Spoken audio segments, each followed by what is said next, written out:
بسم الله الرحمن الرحيم. الحمد لله الأول بلا أول كان قبله والآخر بلا آخر يكون بعده، الذي قصرت عن رؤيته أبصار الناظرين وعجزت عن نعته أوهام الواصفين، ثم الصلاة والسلام على أشرف الأنبياء والمرسلين وخاتم النبيين سيدنا ونبينا ومولانا أبي القاسم محمد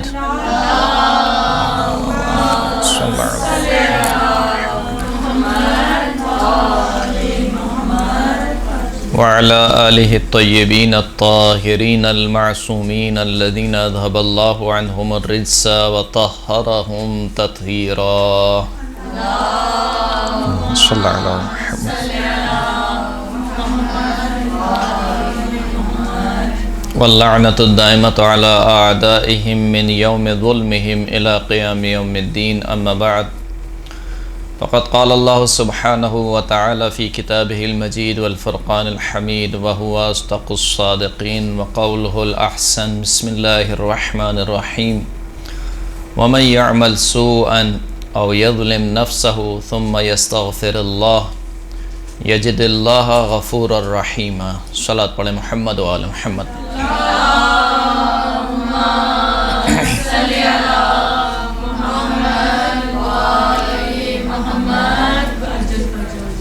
قرآن مجید فرقان حمید کی سورہ مبارکہ نساء کی آیت نمبر 110 کو آپ کی خدمت میں سنام کلام کے طور پر پیش کیا.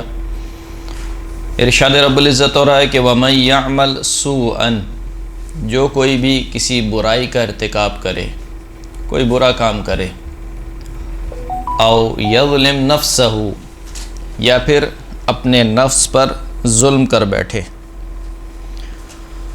ثم یستغفر اللہ، یہ کام کرنے کے بعد اللہ سے استغفار کرے، مغفرت طلب کرے، یجد اللہ غفور الرحیم، تو ایسا شخص جو برائی کرنے کے بعد، اپنے نفس پر ظلم کرنے کے بعد اللہ سے استغفار کرے، تو یہ شخص اللہ کو بہت زیادہ بخشنے والا اور رحم کرنے والا پائے گا. آج کے درس میں جس موضوع پر گفتگو کرنی ہے وہ ہے استغفار اور انسان کی زندگی پر اس کے اثرات. خداوند کریم نے قرآن مجید کی پہلی آیات میں جو اپنا تعارف کرایا ہے وہ دو صفات کے ذریعے سے کرایا ہے. بسم اللہ الرحمن الرحیم، شروع اللہ کے نام سے جو رحمان بھی ہے اور رحیم بھی ہے، بہت زیادہ مہربان ہے، بہت زیادہ رحم کرنے والا ہے. الحمدللہ رب العالمین الرحمن الرحیم، تمام تعریفیں عالمین کے پروردگار کے لیے ہیں. وہ عالمین کا پروردگار کون ہے؟ الرحمن الرحیم، جو رحمان بھی ہے اور رحیم بھی ہے. پھر ایک جگہ خداوند کریم ارشاد فرماتا ہے کہ وَرَحْمَتِي وَسِعَتْ كُلَّ شَيْءٍ، میری رحمت ہر چیز پر حاوی ہے، ہر چیز کا احاطہ کیا ہوا ہے. یعنی کائنات میں، عالمین میں ذرے ذرے پر اللہ کی رحمت چھائی ہوئی ہے. اور حقیقت یہ ہے کہ اگر ایک لمحے کے لیے خداوند کریم کی رحمت اس کائنات سے ہٹ جائے تو یہ کائنات دھرم برہم ہو جائے، برباد ہو جائے گی. خدا کی رحمت سے جو یہ کائنات چل رہی ہے، اور اس کی رحمت اس قدر وسیع ہے، اس قدر وسیع ہے کہ انسان کے تصور سے زیادہ وسیع ہے. یعنی انسان سوچ نہیں سکتا کہ خداوند کریم کس قدر مہربان ہے، کس قدر رحیم ہے. مولا کائنات امیر المؤمنین علی ابن ابی طالب علیہ السلام صلی علی محمد و آل محمد. دعائے کمیل کا جو پہلا فقرہ ہے مولا کا، سب سے پہلا فقرہ کیا ہے؟ اللہم انی اسألک برحمتک التی وسعت کل شیء، اے پروردگار، اے میرے معبود، میں تجھ سے سوال کرتا ہوں تیری اس رحمت کے وسیلے سے جو ہر چیز پر حاوی ہے. جس نے ہر چیز کا احاطہ کیا ہوا ہے۔ تو وہ خداوند کریم بہت رحیم ہے، بہت مہربان ہے۔ کس قدر رحیم اور کس قدر مہربان ہے کہ وہ خداوند کریم جو غنی علی الاطلاق ہے۔ غنی علی الاطلاق کا مطلب کیا ہے؟ یعنی اسے کسی چیز کی ضرورت نہیں ہے، کسی چیز کی ضرورت نہیں ہے، نہ اسے کسی فرشتے کی ضرورت ہے، نہ اسے کسی انسان کی ضرورت ہے، نہ اسے کسی انبیاء کی ضرورت ہے، یعنی خود اس کی کوئی ضرورت نہیں ہے، غنی ہے۔ غنی کا مطلب کیا ہوتا ہے؟ بے نیاز۔ ایھا الناس انتم الفقراء الی اللہ واللہ هو الغنی الحمید۔ اے لوگو، تم سب کے سب اللہ کے فقیر ہو، سب کے سب اللہ کے فقیر ہو۔ واللہ هو الغنی الحمید، اور اگر کوئی بے نیاز ہے تو فقط خداوند کریم ہے جو بے نیاز ہے، نہ صرف بے نیاز ہے بلکہ صاحب حمد بھی ہے، هو الغنی الحمید۔ تو خداوند کریم غنی علی الاطلاق ہے، بے نیاز ہے، اسے کسی کی ضرورت نہیں ہے، نہ کسی چیز کی حاجت ہے، نہ اسے میری نمازوں کی ضرورت ہے، نہ اسے میرے روزوں کی ضرورت ہے، نہ اسے میرے حج کی ضرورت ہے، نہ اسے میری زکوٰۃ کی ضرورت ہے، نہ اسے میرے خمس کی ضرورت ہے۔ خداوند کریم خود قرآن مجید میں ارشاد فرما رہا ہے کہ دیکھو، یہ جو تم قربانی کرتے ہو، نہ اس قربانی کا گوشت اللہ تک پہنچتا ہے، نہ اس قربانی کا خون اللہ تک پہنچتا ہے، ولیکن ینالہ التقوی منکم، لیکن جو چیز اللہ تک پہنچتی ہے وہ تمہارا تقوی ہے۔ تو ہم یہ نہ سمجھے کہ جو عبادات ہم انجام دے رہے ہیں گویا اللہ کو ان عبادات کی ضرورت ہے۔ اللہ کو ان عبادات کی ضرورت نہیں ہے۔ بالخصوص میں جو نماز پڑھتا ہوں، میں کسی اور کی بات نہیں کر رہا، میں جو نماز پڑھتا ہوں ایسی نماز کی تو بالکل ہی ضرورت نہیں ہے۔ میں جو روزے رکھتا ہوں ایسے روزے کی تو بالکل ہی ضرورت نہیں ہے، کیونکہ اگر خداوند کریم نے ان نماز اور روزے اور عبادات کو اس لیے واجب کیا ہوتا کہ خدا کو کوئی ضرورت ہے ان چیزوں کی، یا خدا کو کوئی فائدہ پہنچتا ان چیزوں سے، تو انسان سے بہت زیادہ بہتر فرشتے عبادت کرتے ہیں اللہ کی، کہیں زیادہ بہتر، کیفیت میں بھی اور کوانٹٹی میں بھی۔ جو رکوع میں ہے وہ رکوع میں ہے، جو سجدے میں ہے وہ سجدے میں ہے، جو قیام میں ہے وہ قیام میں ہے، جو تسبیح پڑھ رہا ہے وہ تسبیح پڑھ رہا ہے، جو تقدیس کر رہا ہے وہ تقدیس کر رہا ہے، ایک لمحے کے لیے بھی عبادت سے غافل نہیں ہوتے۔ تو اگر خدا کو ضرورت ہوتی عبادت کی تو فرشتوں کی عبادت کافی تھی، لیکن یہ جو عبادات خداوند کریم نے رکھی ہیں اس وجہ سے نہیں رکھی ہیں کہ اللہ کو ضرورت ہے، اس وجہ سے رکھی ہیں کہ خود میرے بندے کو ان عبادات کی ضرورت ہے۔ یعنی یہ بھی اس کا لطف و کرم ہے، مہربانی ہے اس کی کہ اس نے مجھے سکھلا دیا کہ میں کس طریقے سے اللہ سے قریب ہو سکتا ہوں، ورنہ میں حیران و پریشان رہتا۔ ذرا آپ سوچئے کہ اگر انبیاء نہ آئے ہوتے، کوئی شریعت نہ آئی ہوتی، تو عقل تو یہ کہتی ہے کہ اللہ کا شکر ادا کیا جائے۔ اب کیسے شکر ادا کروں؟ کیسے شکر ادا کروں؟ کسی کی عقل یہ کہتی کہ مثال کے طور پر 100 اونٹ قربان کر دو تاکہ اللہ کا شکر ہو جائے۔ کسی کی عقل یہ کہتی کہ مثال کے طور پر سال کے 3 مہینے روزے رکھو تاکہ اللہ کا شکر ادا ہو جائے۔ کسی کی عقل یہ کہتی کہ رات دن نمازیں پڑھتے رہو اور نمازوں میں مصروف رہو تاکہ اللہ کا شکر ادا ہو جائے۔ تو ہم حیران و پریشان رہتے ہیں، لیکن اس نے لطف و کرم کیا کہ خود ہی بتلا دیا کہ دیکھو میرا قرب کیسے حاصل ہوگا، میرا شکر کیسے حاصل ہوگا۔ تو یہ جو عبادات خداوند کریم نے رکھی ہیں یہ خود میرے لیے رکھی ہیں، میرے فائدے کے لیے رکھی ہیں، اس سے اللہ کو کوئی فائدہ حاصل نہیں ہوتا۔ جو خمس میں نکالتا ہوں، خدا ایسا نہیں کہ خدا نخواستہ نعوذ باللہ اللہ کو پیسوں کی ضرورت ہے، خمس میں نکالتا ہوں تاکہ میرا مال پاک ہو جائے، زکوٰۃ میں نکالتا ہوں تاکہ میرا مال پاک ہو جائے، روزے میں رکھتا ہوں تاکہ میرا نفس پاک ہو جائے، میں تقوی اختیار کرتا ہوں تاکہ میں پاک ہو جاؤں۔ وہ تو پاک ہے ہی، وہ تو سبحان ربی الاعلیٰ ہے، اس میں کوئی عیب نہیں ہے، بے عیب ہستی ہے۔ تو وہ غنی علی الاطلاق ہے، غنی علی الاطلاق، کسی چیز کی ضرورت نہیں ہے اس کو۔ اب آپ سوچئے کہ وہ غنی علی الاطلاق جب دنیا پر نگاہ ڈالتا ہے تو میرے جیسا بدبخت اور گناہگار بندہ جو فقیر علی الاطلاق ہے، وہ غنی علی الاطلاق ہے اور میں کیا ہوں؟ فقیر علی الاطلاق ہوں۔ فقیر علی الاطلاق کا کیا مطلب ہے؟ ایک لمحے کے لیے آپ سوچئے، ذہن لگائیے کہ کیا ہے جو آپ کا اپنا ہے؟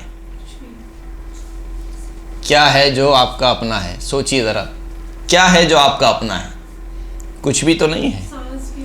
یعنی یہ سانس بھی جو آ اور جا رہی ہے یہ بھی اللہ کی دی ہوئی ہے، سب کچھ اللہ کا دیا ہوا ہے۔ اگر ایک لمحے کے لیے وہ اپنی رحمت کو اٹھا لے تو میں تباہ و برباد ہو جاؤں گا۔ تو وہ غنی علی الاطلاق جب دیکھتا ہے کہ یہ فقیر علی الاطلاق جس کے پاس جو کچھ دیا ہوا ہے وہ بھی میرا دیا ہوا ہے اور میرے دیے ہوئے سے میری ہی مخالفت کر رہا ہے۔ آنکھیں کس کی دی ہوئی ہیں؟ اللہ کی دی ہوئی ہیں، لیکن ان آنکھوں کو حرام کام میں استعمال کر رہا ہے۔ زبان کس کی دی ہوئی ہے؟ اللہ کی دی ہوئی ہے، لیکن اس زبان سے حرام کا مرتکب ہو رہا ہے۔ ہاتھ پیر کس نے دیے ہیں؟ اللہ نے دیے ہیں۔ اس لیے مولا کائنات امیر المؤمنین علی بن ابی طالب علیہ السلام فرماتے ہیں کہ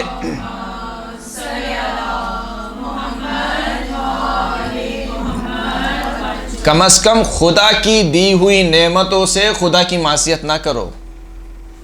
جو خدا نے تمہیں نعمتیں دی ہیں کم از کم ان سے اللہ کی معصیت نہ کرو۔ تو وہ غنی علی الاطلاق جب دیکھ رہا ہے کہ یہ فقیر علی الاطلاق بندہ جس کے پاس جو کچھ ہے وہ میرا دیا ہوا ہے، اس کے باوجود میرے دیے ہوئے سے میری مخالفت کر رہا ہے، اور اس کے باوجود یہ دیکھتے ہوئے بھی وہ مجھ پر فوراً عذاب نازل نہیں کر رہا، میری گرفت نہیں کر رہا، مجھے عذاب میں مبتلا نہیں کر رہا، بلکہ مجھے کیا کر رہا ہے؟ مہلت دے جا رہا ہے۔ کیوں مہلت دے رہا ہے؟ وہ غنی علی الاطلاق مجھ جیسے فقیر علی الاطلاق کے انتظار میں ہے، کبھی تو میری بارگاہ میں آئے گا، کبھی تو رجوع کرے گا میری طرف، کبھی تو اس کو احساس ہوگا کہ کس کی معصیت کر رہا ہوں، کبھی تو اس کو احساس ہوگا کہ اللہ کی دی ہوئی نعمتوں سے ہی اللہ کی معصیت کر رہا ہوں، یہ کس قدر بدبختی ہے۔ لہٰذا وہ انتظار کر رہا ہے۔ یہ اس کی رحمت نہیں تو اور کیا ہے، اس کی رحمانیت نہیں تو اور کیا ہے۔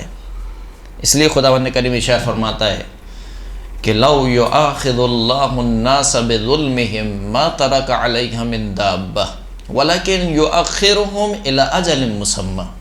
اگر خداوند کریم لوگوں کے ظلم کی وجہ سے، یعنی لوگوں کے گناہوں کی وجہ سے ان کی پکڑ کرنے لگے، ان کا مواخذہ کرنے لگے، ان کی گرفت کرنے لگے، تو ما ترک علیہا من دابہ، اس روئے زمین پر کوئی ایک جاندار بھی باقی نہیں بچے گا، کوئی ایک جاندار بھی۔ یعنی انسان کے اعمال اس قابل نہیں ہے کہ اس کے اوپر رحم کیا جائے، یہ انسان اس قابل نہیں ہے کہ اس کے اوپر رحم کیا جائے۔ اللہ کا لطف و کرم ہے، اس کا فضل ہے کہ وہ سب کچھ دیکھتے ہوئے بھی علیم بذات الصدور ہے، نیتوں کے حال کو جانتے ہوئے بھی، اعمال کو جانتے ہوئے بھی عذاب دینے میں جلدی نہیں کرتا، بلکہ عذاب دینے میں جلدی نہیں کرتا، برعکس اس نے بہانے ڈھونڈے ہیں بخشنے کے، بہانے ڈھونڈے ہیں، کہا فلاں کام کر لو تمہیں بخش دوں گا، کسی مومن کو کھانا کھلا دو تمہیں بخش دوں گا،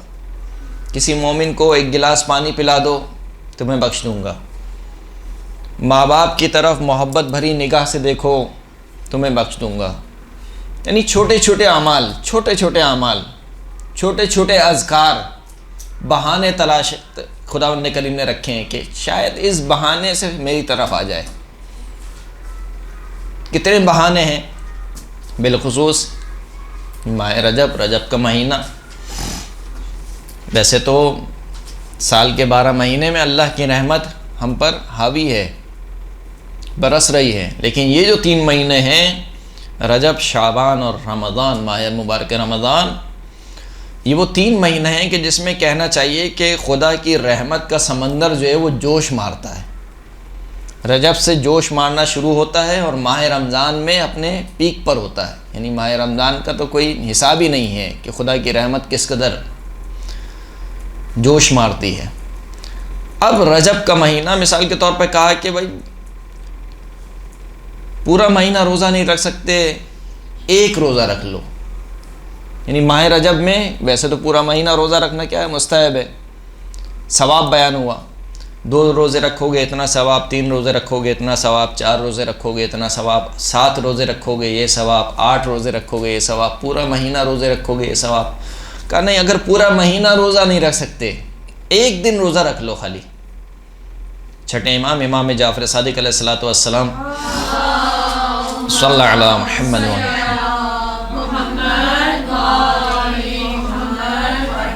امام کی خدمت میں ایک شخص آیا جس کا نام ہے سالم۔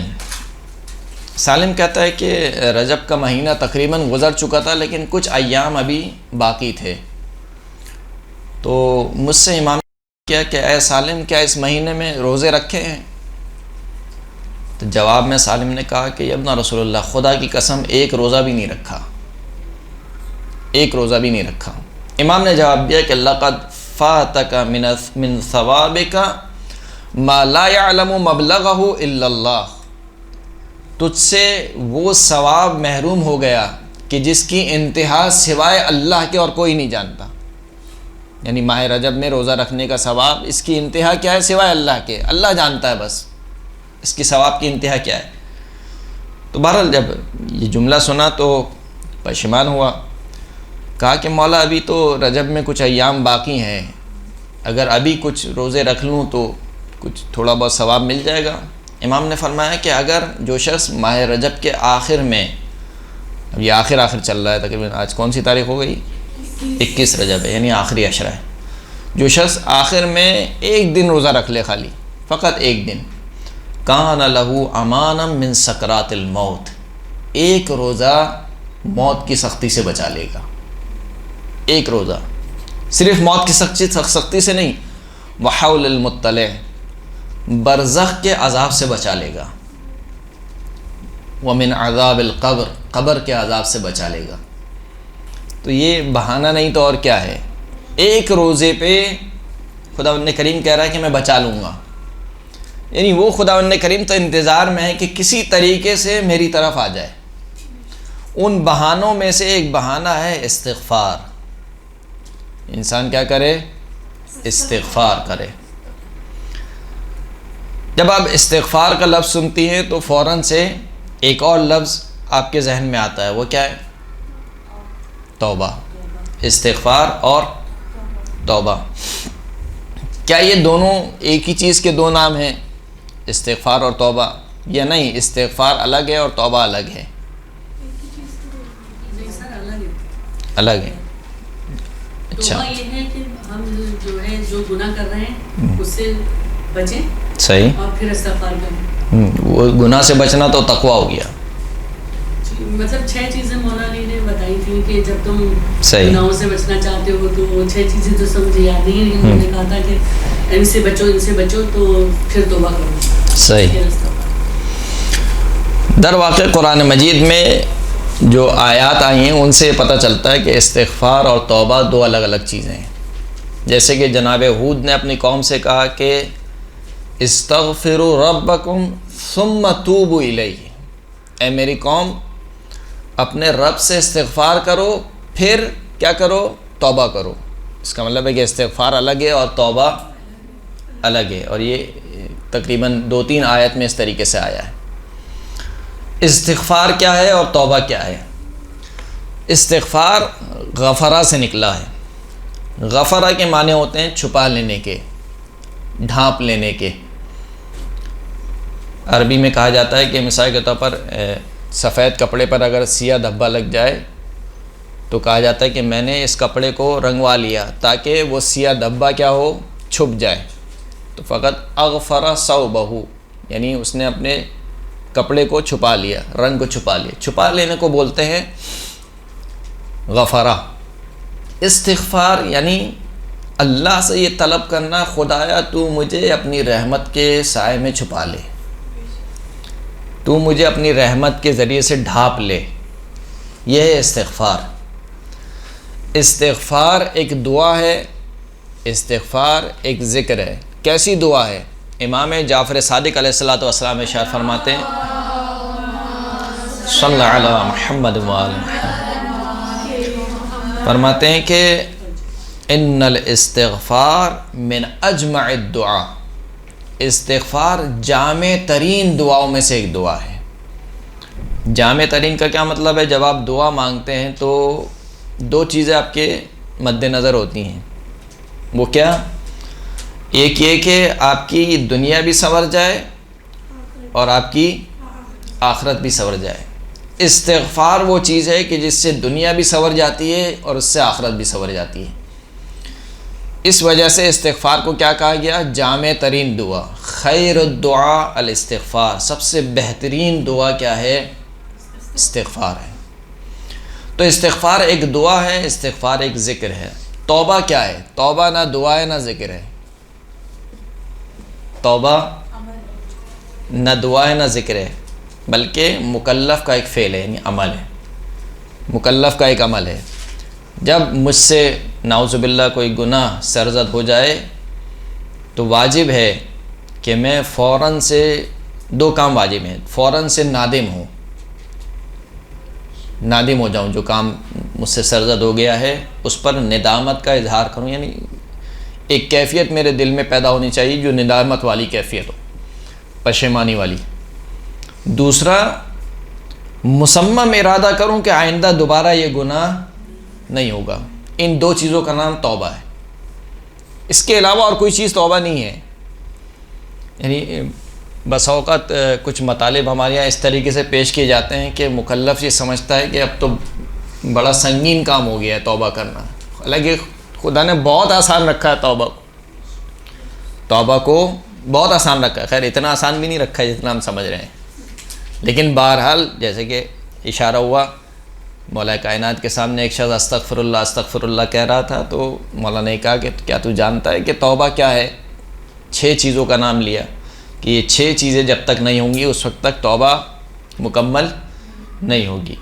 نادم ہو اپنے کیے پر، مصمم ارادہ کرے کہ آئندہ نہیں کرے گا، حرام کام کی وجہ سے جو گوشت وغیرہ، جو چربی وغیرہ انسان کے جسم میں پیدا ہوئی ہے اس کو کیا کرے؟ پگھلائے۔ کس طریقے سے پگھلائے گا؟ روزے کے ذریعے سے، اللہ کی اطاعت کے ذریعے سے۔ جو واجبات لوگوں کے رہ گئے گردن پر، کسی کا مال کھایا ہے اس مال کو ادا کرے، خدا کے واجبات رہ گئے، نمازیں نہیں پڑھی ہیں، روزے نہیں رکھے ہیں، ان کی قضا کرے۔ تو یہ 6 چیزیں ہیں، پھر اس کے بعد انسان توبہ کرے۔ بہرحال تو توبہ ایک فعل کا نام ہے، لیکن استغفار کیا ہے؟ ذکر ہے اور کیا ہے؟ دعا ہے۔ اس کے علاوہ ایک بہت لطیف سا فرق ہے استغفار اور توبہ میں، وہ کیا ہے کہ اگر انسان کا بدن یا انسان کا لباس میلا ہو جائے، گندا ہو جائے، تو انسان پہلے کیا کرتا ہے؟ سب سے پہلے گندگی کو صاف کرتا ہے اور پھر اس کو دھوتا ہے۔ تو یہ جو گندگی کے صاف کرنے والا عمل ہے یہ استغفار ہے، اور پھر اس کے بعد جو دوسرا اس کو تزیین اور زینت دینے والا عمل ہے وہ کیا ہے؟ توبہ ہے۔ تو یہ استغفار اور توبہ میں فرق ہے۔ ایک جو بہت ہی جسے کہنا چاہیے کہ واضح فرق ہے استغفار اور توبہ میں، جب بھی آپ کے سامنے استغفار کا لفظ آتا ہے تو آپ کے ذہن میں کیا آتا ہے؟ آپ سے اگر کوئی کہہ کہ استغفار کرو، مثال کے طور پر ابھی میں آپ سے کہوں کہ چلے بھائی آپ استغفار کریں، تو مثال کے طور پر آپ پوچھیں گے کہ میں نے کون سا گناہ کر دیا ہے یا نہیں ہے؟ ابھی میں کسی کو بولوں کہ بھائی استغفار کرو تو وہ پوچھے گا بھائی کیا ہو گیا، میں نے کوئی گناہ نہیں کیا تو میں کیوں استغفار کروں؟ اس کا مطلب ہے کہ ہم کیا سمجھتے ہیں کہ استغفار کب ہوتا ہے؟ جب گناہ کریں، حالانکہ ایسا نہیں ہے۔ استغفار ایک مکمل عبادت ہے، مستقل عبادت ہے، چاہے گناہ ہو یا نہیں ہو، استغفار مستحب ہے، استغفار عبادت ہے۔ یہی وجہ ہے کہ روایت کہتی ہے، چھٹے امام جعفر صادق علیہ السلام فرماتے ہیں صلی علی محمد و آل محمد، کان رسول اللہ صلی اللہ علیہ وآلہ وسلم ما یقوم من مجلس وان خف الا استغفر اللہ 25 مرہ۔ چھٹے امام فرماتے ہیں کہ رسول اللہ کی عادت یہ تھی کہ جب بھی کسی محفل میں بیٹھتے تھے، وَإِنْ خَفَّ، اگرچہ کہ تھوڑی دیر کے لیے کیوں نہ ہو، 5 منٹ 2 منٹ کے لیے کسی محفل میں بیٹھتے تھے، اس محفل سے اس وقت تک نہیں اٹھتے تھے جب تک 25 مرتبہ استغفار نہ کر لیں۔ 25 مرتبہ استغفار۔ ایک اور روایت میں ہے کہ رسول اللہ ہر روز صلی اللہ علیہ وآلہ وسلم ہر روز اللہم صلی علی محمد و آل محمد 70,000 مرتبہ استغفار کرتے تھے، من غیر ذنب، یعنی بغیر کسی، رسول اللہ کی کوئی گناہ نہیں ہے، بغیر گناہ کے 70,000 مرتبہ استغفار کیا کرتے تھے۔ تو استغفار ایک مستقل عبادت کا نام ہے۔ استغفار فقط اس وقت نہیں ہوتی کہ جب آپ گناہ کریں گے تو استغفار ہوگی، وہ تو الگ ہے، وہ تو کرنا ہی ہے۔ لیکن اس کے علاوہ بھی، مثال کے طور پر کوئی شخص آیا امام کی خدمت میں، کہا مولا اولاد نہیں ہو رہی ہے، کہا استغفار کرو۔ کہا مولا مال کی پریشانی ہے، کہا استغفار کرو۔ کہا مولا رزق کی تنگی ہے، کہا استغفار کرو۔ مولا فلاں کام پھنسا ہوا ہے، استغفار کرو۔ تو فقط گناہ کے لیے نہیں ہے، خود قرآن مجید میں ارشاد ہو رہا ہے وَإِنِ اسْتَغْفِرُوا رَبَّكُمْ ثُمَّ تُوبُوا إِلَيْهِ يُمَتِّعْكُمْ مَتَاعًا حَسَنًا إِلَىٰ أَجَلٍ مُّسَمًّى۔ خداوند کریم ارشاد فرماتا ہے کہ اپنے رب سے استغفار طلب کرو، پھر اس کی طرف توبہ کرو، رجوع کرو اس کی طرف، تو کیا ہوگا؟ یمتعکم متاعا حسنا، تمہیں ایک لمبی زندگی دے گا۔ لمبی زندگی بھی کیسی؟ اذیت والی نہیں، متاعا حسنا، خوشگوار زندگی، خوشگوار زندگی، الی اجل مسمی، ایک مقررہ وقت تک۔ اگر استغفار کرو گے تو، یعنی اگر لمبی عمر چاہتے ہو تو کیا کرو؟ استغفار کرو۔ جناب نوح نے اپنی قوم سے کہا کہ استغفروا ربکم انہ کان غفارا، اے میری قوم اپنے رب سے استغفار طلب کرو، بے شک وہ بہت زیادہ بخشنے والا ہے۔ یرسل السماء علیکم مدرارا، استغفار کرو گے تو کیا ہوگا؟ تم پر بارش برسانے والے بادلوں کو بھیجے گا۔ بارش برسانے والے بادل بھیجیں گے تو کیا ہوگا؟ ایک کنایا ہے، کس چیز سے کنایا ہے؟ یعنی جب بادل آئیں گے تو کیا ہوگا؟ کھیتی اگے گی، کھیتی اگے گی تو کیا ہوگا؟ اناج زیادہ ہوگا، دانہ زیادہ ہوگا، زراعت زیادہ ہوگی۔ یعنی کنایا ہے کس چیز سے؟ استغفار کرو تمہارے رزق میں اضافہ ہوگا۔ یرسل السماء علیکم مدرارا، صرف یہ نہیں ہے، وَيُمْدِدْكُمْ بِأَمْوَالٍ وَبَنِينَ، تمہارے مال میں بھی اضافہ ہوگا، تمہاری اولاد میں بھی اضافہ ہوگا۔ یہ تو دنیا سنور گئی، جیسے ہم نے کہا تھا کہ استغفار کیا ہے؟ جامع ترین دعا میں سے، دنیا اور آخرت دونوں سنور جاتی ہے، تو دنیا تو سنور گئی، اب آخرت کیسے سنورے کی؟ وَيَجْعَلْ لَكُمْ جَنَّاتٍ وَيَجْعَلْ لَكُمْ أَنْهَارًا، اور آخرت میں خداوند کریم تمہارے لیے باغات قرار دے گا، اور آخرت میں تمہارے لیے نہریں قرار دے گا۔ تو اس سے بہتر اور کیا دعا ہوگی کہ انسان کی دنیا بھی سنور جائے اور انسان کی آخرت بھی سنور جائے۔ لہٰذا اگر انسان چاہتا ہے کہ دنیا اور آخرت کو سنوارے، ہمیشہ خدا سے استغفار کرے۔ من کثر ہمومہ فلیکثر الاستغفار، جس کے غم بہت زیادہ بڑھ جائیں، یعنی جو ہمیشہ غمگین رہتا ہو، امام فرماتے ہیں کہ اس کو چاہیے کہ کثرت سے استغفار کرے، کثرت سے استغفار کرے۔ امام کا ایک صحابی ہے، اس کا نام ہے محمد ابن ریان۔ محمد ابن ریان جو ہے وہ کہتا ہے کہ میں نے امام کی خدمت میں ایک خط لکھا اور کہا کہ ایک دعا ارشاد فرما دیجئے 4 کاموں کے لیے۔ اسألہ ان یعلمنی دعاء للشدائد والنوازل والمہمات وان یخصنی کما خص آباؤہ موالیہم۔ 4 کاموں کے لیے دعا چاہیے۔ پہلا کام کیا ہے؟ للشدائد، مشکلوں کے لیے کوئی ایسی دعا ارشاد فرما دیجئے کہ اگر مشکلوں میں گھرا ہوا ہوں تو میری مشکلات حل ہو جائیں، للشدائد۔ والنوازل، ایسی دعا ارشاد فرما دیجئے کہ اگر کوئی مصیبت آ گئی ہے مثال کے طور پر تو مصیبت برطرف ہو جائے، کوئی بھی مصیبت آ گئی تو مصیبت جو ہے برطرف ہو جائے۔ والمہمات، ایسی دعا ارشاد فرما دیجیے کہ اگر کوئی بہت ہی اہم کام پھنسا ہوا ہو میرا، وہ نہیں ہو پا رہا ہو، تو وہ کام ہو جائے۔ 3 چیزیں ہو گئی۔ چوتھی چیز بہت اہم ہے، چوتھی چیز بہت اہم ہے جو آپ میں سے ہر ایک شخص ہی چاہے گا۔ وَأَن يَخُصَّنِي كَمَا خَصَّ آبَاؤُهُ مَوَالِيهِمْ۔ مولا آپ کے شیعہ بہت ہیں، بہت ہیں، لیکن مجھے خاص شرط دیجئے کہ میں آپ سے مخصوص ہو جاؤں، یعنی آپ کا قرب حاصل ہو جائے، جس طریقے سے آپ کے آباء و اجداد نے اپنے چاہنے والوں کو اپنوں سے مخصوص کر لیا۔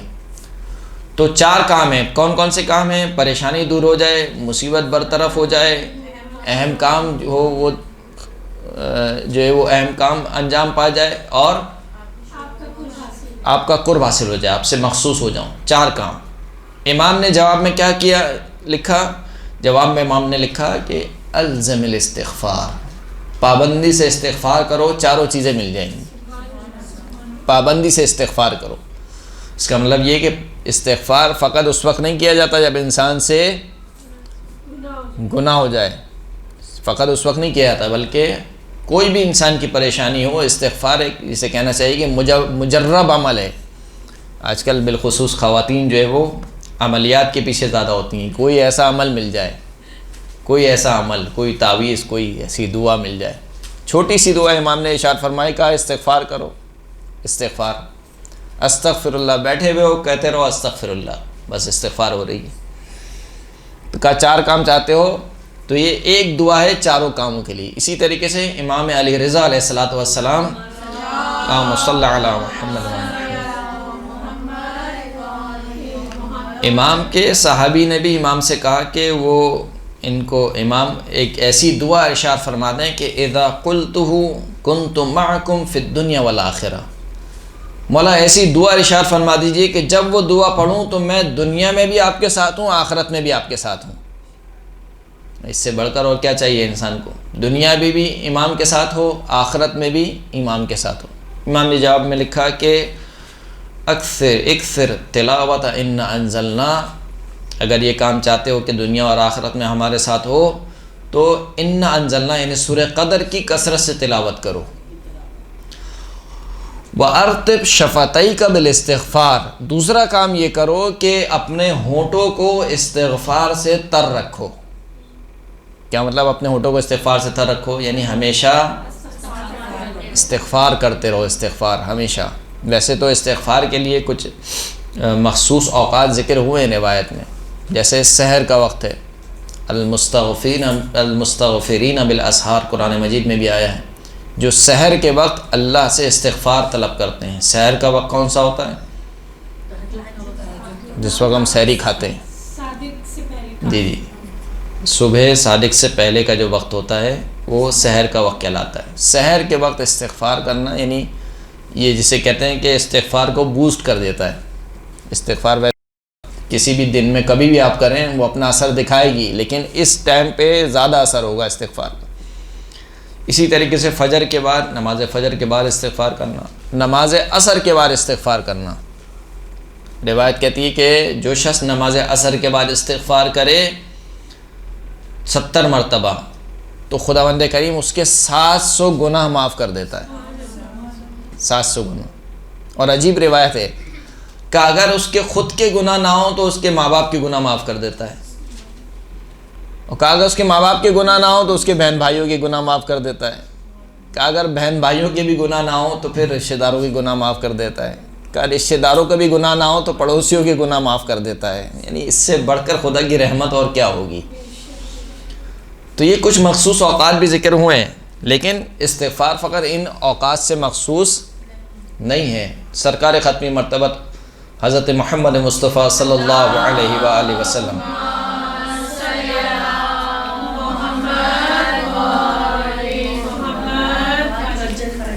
فرماتے ہیں کہ اکثروا من الاستغفار، کثرت سے استغفار کرو۔ کہاں پر؟ فی بیوتکم، اپنے گھروں میں، وفی مجالسکم، جس مجلس میں بیٹھے ہوئے ہو کثرت سے استغفار کرو، وفی مواعدکم، سفرے پہ بیٹھے ہوئے ہو استغفار کرو، وفی طرقکم، راستہ چل رہے ہو استغفار کرو. وَأَيْنَمَا كُنْتُمْ, جہاں کہیں بھی ہو استغفار کرو, جہاں کہیں بھی ہو. کیوں؟ اِنَّكُمْ لَا تَعْلَمُونَ مَتَى تَنزِلُ الْمَغْفِرَةُ, کیونکہ تم نہیں جانتے کہ کس وقت اللہ کی مغفرت نازل ہو جائے. انسان کو نہیں معلوم, ہو سکتا ہے کہ وہ ابھی استغفار کر رہا ہو, ابھی ہی مغفرت کا نزول ہو جائے, صبح کے وقت ہو جائے, شام کے وقت ہو جائے. لہٰذا جس موقع پر بھی جیسے تمہیں موقع ملے اللہ سے کیا کرو؟ استغفار کرو. استغفار ویسے تو میں نے عرض کیا کہ زیادہ اس کی تاکید کب ہوئی ہے؟ گناہ کے بعد. یعنی اگر کوئی گناہ انسان سے سرزد ہو جائے تو فوراً سے کیا کرے؟ استغفار کرے. کہ متقین کی صفات میں خداوند کریم بیان فرماتا ہے کہ والذین اذا فعلوا فاحشۃ او ظلموا انفسهم ذکروا اللہ فاستغفروا لذنوبہم. متقی افراد وہ ہیں کہ جب کوئی برائی انجام دے دیں یا اپنے نفسوں پر ظلم کر بیٹھیں تو فوراً سے اللہ کو یاد کرتے ہیں. جب اللہ کو یاد کرتے ہیں تو کیا کرتے ہیں؟ فاستغفروا لذنوبہم, پس اپنے گناہوں کے لیے اللہ سے استغفار کرتے ہیں. اور پھر اس کے بعد کا جو جملہ ہے وہ بڑا عجیب جملہ ہے, وَمَن يَغْفِرُ الذُّنُوبَ إِلَّا اللَّهُ. کون ہے اللہ کے علاوہ جو گناہوں کو بخش دے؟ کون ہے جو اللہ کے علاوہ گناہوں کو بخش دے؟ در واقع استغفار بسا اوقات جب ہم اس طریقے سے گفتگو کرتے ہیں کہ اس کا کثرت سے ذکر کرو, کثرت سے ذکر کرو, تو ایک جو اہم مشکل دیکھی گئی ہے معاشرے میں وہ یہ ہے کہ ہم الفاظ کی حد تک محدود ہو جاتے ہیں. یعنی تسبیح اٹھائی ہم نے اور بس پڑھ رہے ہیں, سبحان اللہ پڑھ رہے ہیں, مثال کے طور پر استغفر اللہ پڑھ رہے ہیں, لیکن بسا اوقات اس وقت جس وقت ہم یہ ذکر کر رہے ہوتے ہیں عین اس وقت ہم وہ کام کر رہے ہوتے ہیں جو اس ذکر کے منافی ہے. مثال کے طور پر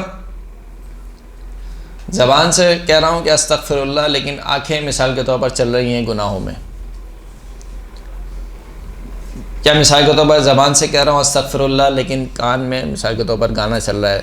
ایسا ہوتا نہیں ہے, لیکن بہرحال ایک مثال دینے کے لیے. تو یہاں فرماتے ہیں کہ جو شخص استغفار کرے اور گناہ بھی انجام دے وہ ایسا ہے جو اللہ کے ساتھ مذاق کر رہا ہے. یعنی استغفار کرو لیکن اللہ کے ساتھ مذاق نہ کرو. یعنی یہ جملہ واقعاً رلا دینے والا جملہ ہے.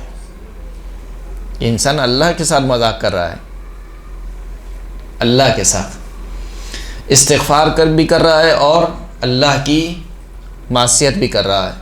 یہ دو کام جمع نہیں ہو سکتے ہیں. یا استغفار کرے یا اللہ کی معصیت نہ کرے, چھوڑ دے اللہ کی معصیت.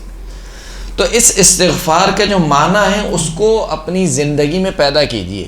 ہم نے درس کی ابتدا میں کیا کہا؟ استغفار کے معنی کیا ہے کہ اللہ کی رحمت کو طلب کرنا, کہ خدا مجھے اپنی رحمت میں چھپا لے, مغفرت عطا فرما. اس کو اپنی زندگی میں پیدا کیجئے, یعنی اس مطلب کو اپنی زندگی میں ڈھال لیجئے.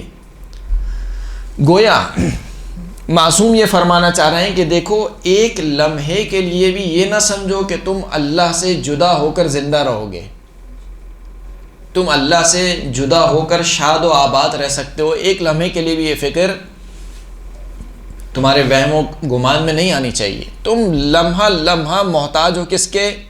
اللہ کی. در واقع دعا اور استغفار اگر کہا جائے یہ جملہ تو غلط نہیں ہوگا. دعا اور استغفار توحید عملی کا نتیجہ ہے جو انسان کی زندگی میں ظاہر ہوتا ہے. توحید کیا ہے؟ اللہ کو ایک ماننا. یہی ہے نا توحید. عقیدہ توحید ہم پڑھتے ہیں, یعنی اللہ کے علاوہ کوئی اور معبود نہیں ہے. گویا میں اس کا عملی اظہار کر رہا ہوں کہ خدایا اگر کوئی میرا ہاتھ پکڑ سکتا ہے تو فقط تو ہی ہے, تیرے علاوہ کوئی نہیں ہے جو میرا ہاتھ پکڑ سکے. یہی استغفار ہے. یہ کب ہوگا؟ یہ اس وقت ہوگا جب انسان خواب غفلت سے بیدار ہوگا. ہم غفلت کی زندگی گزار رہے ہیں. غفلت کسے کہتے ہیں؟ غفلت کے معنی کیا ہیں؟ آپ نے دیکھا چھوٹا بچہ, 2 سال کا بچہ, 1.5 سال کا بچہ کھیل رہا ہوتا ہے, تو جو بڑے ہوتے ہیں وہ کہتے ہیں دیکھو اس کا دھیان رکھنا. کیوں دھیان رکھنا؟ کہ وہ کھیل میں اتنا مگن ہے کہ وہ مثال کے طور پر کہیں گر جائے گا, کوئی چیز کھا لے گا, کوئی چیز اس کے آنکھ میں لگ جائے گی مثال کے طور پر, تو وہ جو کیفیت ہے اس بچے کی وہ غفلت والی کیفیت ہے، یعنی وہ اتنا مگن ہو گیا ہے کہ اس کو اپنے آس پاس کا معلوم نہیں ہے، اس کو غفلت کہتے ہیں۔ جب یہ انسان اپنی دنیا میں اس قدر مگن ہو جائے کہ آخرت کو بھلا بیٹھے، اس کو غفلت کہا جاتا ہے۔ اس غفلت سے بیدار ہونا ضروری ہے۔ غفلت سے بیدار کب ہوگا؟ جب انسان خود ہی میں آ جائے گا۔ میں بہت مشکل گفتگو تو نہیں کر رہا۔ غفلت سے انسان بیدار کب ہوگا؟ جب انسان خود ہی میں آ جائے گا۔ خود ہی میں آنے کا مطلب کیا ہے؟ جب انسان خود کو پہچان لے گا، میں کون ہوں، میری حیثیت کیا ہے، میں کیوں آیا ہوں یہاں پر، مجھے کہاں جانا ہے۔ تاریخ میں ایسے واقعات ہمیں ملتے ہیں، جیسے کہ ابھی شہادت آنے والی ہے امام موسیٰ کاظم علیہ السلام کی، اللہم صلی علی محمد و آل محمد۔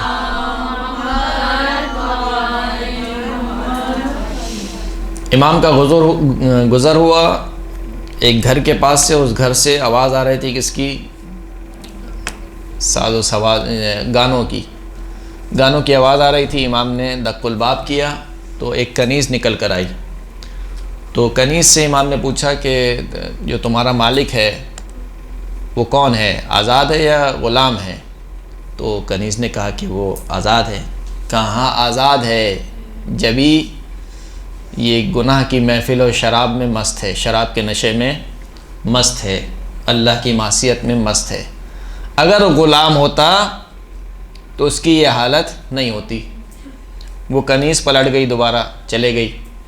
جب وہ اپنے مالک کے پاس گئی تو مالک نے اس سے پوچھا کہ بھائی کیا ہوا، تم دیر سے آئی؟ کہاں اس طریقے سے دق الباب ہوا تھا، دروازے پہ ایک شخص آیا، اس نے کہا کہ تمہارا مالک آزاد ہے یا غلام ہے؟ تو میں نے کہا کہ آزاد ہے۔ کہا ہاں آزاد ہے، جبھی شراب کے نشے میں مست ہے، جبھی گانے کے نشے میں مست ہے۔ اس نے یہ سنا، یہ جملہ سنا اور ننگے پاؤں بھاگتے ہوئے گیا، ننگے پاؤں۔ اسی وجہ سے اس کا نام کیا ہے؟ مشہور ہے، کیا نام ہے؟ بشر حافی۔ حافی کسے بولتے ہیں؟ ننگے پیر چلنے والوں کو۔ حاف الراس بھی کہا جاتا ہے عربی میں، یعنی جس کے سر ڈھکا ہوا نہ ہو اس کو حاف الراس بولا جاتا ہے۔ تو ننگے پیر کیونکہ بھاگ کے گیا، اس وجہ سے اس کو بشر حافی کہا جاتا ہے۔ ننگے پیر بھاگتا ہوا امام کی خدمت میں گیا اور کہا کہ امام بہت بڑی خطا ہو گئی، اب میں توبہ کرتا ہوں، اب آج کے بعد یہ گناہ انجام نہیں دوں گا۔ تو یہ جو کیفیت آئی ہے یہ کب آئی ہے؟ جب وہ اپنے میں آ گیا، ابھی تک اپنے میں نہیں تھا، یعنی غفلت کی زندگی گزار رہا تھا۔ وہ سمجھ گیا کہ امام کیا کہنا چاہ رہے ہیں۔ یعنی ہم یہاں پر جو اس دنیا میں لائے گئے ہیں، ایسا نہیں ہے کہ ہم بالکل آزاد ہیں، ہم اللہ کے بندے ہیں۔ ہم کیا ہیں؟ اللہ کے بندے ہیں۔ جیسے میں نے کہا درس کی ابتدا میں کہ فقیر ہیں، فقیر، ہم فقیر ہیں، اور ہمارا سب سے بڑا شرف یہ ہے کہ ہم اللہ کے فقیر بن کے رہیں۔ جب ہم نے یہ سمجھ لیا کہ ہم فقیر نہیں ہیں اللہ کے، تو پھر سمجھ لیجئے کہ بربادی ہے۔ تو اس نے سمجھ لیا کہ امام کیا کہنا چاہ رہے ہیں، لہٰذا وہ کیا ہو گیا؟ متوجہ ہو گیا، فوراً سے اس نے توبہ کی، استغفار کی، اور پھر صالح زندگی گزاری۔ اسی طریقے سے ایک اور واقعہ ملتا ہے فضیل ابن عیاض کا۔ فضیل ابن عیاض اگرچہ کہ یہ اہل سنت میں سے ہیں، تشیع میں سے ان کا تعلق نہیں ہے۔ فضیل ابن عیاض جو ہے وہ قطاع الطریق تھے، یعنی ڈاکو ڈکیتی کا کام کرتے تھے۔ یہ راستوں کے میں جو بھی قافلے جاتے تھے ان کو لوٹا کرتے تھے۔ ہاں، ان کو جو ہے وہ کسی خاتون سے محبت ہو گئی، اس خاتون سے ملنے کے لیے وہ رات کی تاریکی میں چھت پر چڑھے تو کوئی شخص قرآن مجید پڑھ رہا تھا اور قرآن مجید کی تلاوت کر رہا تھا، اور قرآن مجید کی یہ والی آیت اس نے تلاوت کی، الم یأن للذین آمنوا ان تخشع قلوبہم لذکر اللہ۔ کیا ابھی بھی وقت نہیں آیا ان لوگوں کے لیے کہ جو ایمان لائے کہ ان کے قلوب اللہ کے ذکر میں پگھل جائیں؟ یہ آیت اس نے پڑھی اور گویا جسے کہنا چاہیے کہ اس کو شوق ہوا، کرنٹ لگا، اور اس نے وہیں پر ارادہ کیا کہ بس اب بہت ہو گیا۔ وہ اتر کے آ گیا وہاں سے، اتر کے آنے کے بعد ایک جنگل میں چلا گیا، رات وہاں پر بسر کی، تو اس نے دیکھا کہ کچھ لوگ ہیں کہ جو کہہ رہے ہیں کہ بھائی ابھی یہیں پہ ٹھہر جاتے ہیں کیونکہ آگے جو ہے وہ فضیل ہوگا، وہ فضیل ہمیں لوٹے گا، لہٰذا اب صبح سفر کریں گے، لہٰذا ابھی یہیں پر سو جاتے ہیں۔ تو اس کو بڑی پشیمانی ہوئی اپنے اوپر کہ مخلوق خدا مجھ سے ڈر رہی ہے، جبکہ سزاوار یہ تھا کہ مجھے اللہ سے ڈرنا چاہیے تھا۔ لہٰذا اس نے مصمم ارادہ کیا اور پھر اس کے بعد وہ زاہدوں میں سے ہو گیا۔ تو یہ دو واقعات، اس طریقے کے کئی واقعات موجود ہیں، بالخصوص جناب حر علیہ السلام کا واقعہ۔ جناب حر کون ہیں؟ جناب حر وہ ہیں جو سبب بنے ہیں امام حسین کے کربلا آنے کا، لیکن اس کے باوجود ٹہل رہے ہیں، شب عاشور خیمے میں ٹہل رہے ہیں کہ کیا ہوگا کل۔ ایک طرف فاطمہ کا لال حسین، ایک طرف یزید۔ پسر سعد کے پاس آتے ہیں اور کہتے ہیں کہ کیا تو نے ارادہ کر لیا ہے کہ کل جنگ ہوگی؟ کہاں کل جنگ ہوگی، مصمم ارادہ ہے۔ جب حر نے سمجھ لیا کہ اب کوئی راستہ نہیں ہے، ایک ہی راستہ ہے فقط، وہ کیا ہے کہ فاطمہ کے لال کے قدموں میں پڑ جاؤں، اس کے علاوہ کوئی راستہ نہیں ہے۔ چلے اپنے بیٹے کو لے کر پانی پلانے کے بہانے اور آئے اس کی خدمت میں، امام حسین علیہ السلام کی خدمت میں۔ اس سے پہلے کہ وہ امام کی خدمت پر پہنچتے، مولا نے کہا کہ جاؤ ہمارے مہمان آ رہے ہیں۔ جناب عباس اور جناب علی اکبر نے استقبال کیا جناب حر کا۔ حر کے ہاتھ بندھے ہوئے تھے پشت گردن، اور کہا کہ مولا مجھے معاف کر دیجئے، کیا میری توبہ قبول ہو گئی؟ کہاں حر تیری توبہ قبول ہو گئی۔ حر یعنی اگر دیکھا جائے گناہ کے اعتبار سے دیکھا جائے تو ایک طریقے سے سبب ہے کربلا کے واقع ہونے کا، لیکن اس کے باوجود مہلت سے استفادہ کرتے ہوئے توبہ کی، متوجہ ہو گئے۔ کہا مولا میں بہت سوچتا تھا کہ جب میں پسر سعد یعنی عبید ابن زیاد کے دربار سے جب میں نکل رہا تھا تو میرے پشت پردہ سے کسی نے صدا دی تھی کہ اے حر تجھے جنت کی بشارت ہو۔ تو میں سوچتا تھا کہ کیسی جنت ہے کہ حسین کو قتل کرنے جا رہا ہوں اور مجھے بشارت دی جا رہی ہے جنت کی۔ اب میں سمجھا کہ کیوں مجھے بشارت دی گئی تھی جنت کی۔ جناب حر نے جنگ لڑی، اور وہ واقعہ آپ سنتے ہیں جناب حر کے مصائب میں، اور حر نے ایسی توبہ کی کہ حر کے سر کا تاج کیا بنا؟ رومال جناب سیدہ۔ ایک بہت بڑا عامل یہ بھی ہے، انسان سے اگر گناہ سرزد ہو جائے تو استغفار، توبہ، یہ سب اپنی جگہ ہیں، یہ سب اپنی جگہ ہیں، لیکن جو بہترین وسیلہ ہے وہ محمد اور آل محمد کی ذات گرامی ہے، اور اس میں بھی بہترین وسیلہ امام حسین پر آنسو بہانا۔ میں نے عرض کیا تھا کہ خدا نے بہانے ڈھونڈے نا، انہی بہانوں میں سے ایک بہانہ یہ ہے کہ حسین کی غربت پر ایک آنسو بہا لو، بخش دوں گا تمہیں۔ یعنی عجیب روایت واقعہ، اگر آپ مصائب کی روایت دیکھیں کہ اگر کوئی شخص حسین کی مصیبت پر ایک آنسو بہا لے گا میں گناہ بخش دوں گا۔ اب بہت پیاس لگی ہے، پانی پینا چاہتے ہو، ٹھنڈا پانی پینا چاہتے ہو، پانی پی کر میرے حسین کی پیاس کو یاد کرو، حسین کے قاتلوں پر لعنت کرو، میں تمہارے گناہ بخش دوں گا۔ داؤد رکی دیکھتا ہے کہ امام پانی پیتے جا رہے ہیں اور امام کی آنکھوں سے آنسو نکل رہے ہیں۔ پوچھتا ہے مولا کیا ہو گیا؟ کہ اپنے جد کی مصیبت کو یاد کر رہا ہوں۔ تو ایک جو بہترین وسیلہ ہے استغفار و توبہ تو سب اپنی جگہ ہیں، لیکن اس کے بعد جو بہترین وسیلہ جو تلاش کرنا، توسل کرنا ہے، وہ محمد اور آل محمد کی ذوات مقدسہ ہیں، کیونکہ محمد اور آل محمد سے زیادہ قریب خدا کے نزدیک اور کوئی ہستی نہیں ہے، لہذا ان کے وسیلے سے ہم متقرب ہوتے ہیں، قریب ہوتے ہیں اللہ سے۔ دعائے توسل پڑھنے کے ذریعے سے، ان کا واسطہ دینے کے ذریعے سے۔ جناب حر نے کیا کیا تھا؟ جناب حر جب ملے تھے زبالہ کے مقام پر اور بحث چھڑ گئی، حر واپس لے جانا چاہتے تھے امام حسین کو، امام حسین نے کہا کہ نہیں، میں واپس نہیں جاؤں گا، جب بحث بڑھ گئی تو امام کی زبان سے جملہ جاری ہوا، سکلت امک یا حر، اے حر تیری ماں تیرے غم میں بیٹھے۔ اور حر واقعاً حر تھے، شاید اسی وجہ سے رومال سیدہ باندھا گیا ہو۔ کہا یا امام اگر آپ کے علاوہ اور کوئی مجھے یہ جملہ کہتا اور آپ کی ماں کے علاوہ کسی اور اس کی کوئی اور ماں ہوتی تو خدا کی قسم میں وہی جملہ اس کے لیے بھی کہتا، لیکن میں کیا کہوں کہ آپ کی ماں فاطمۃ الزہرا ہے۔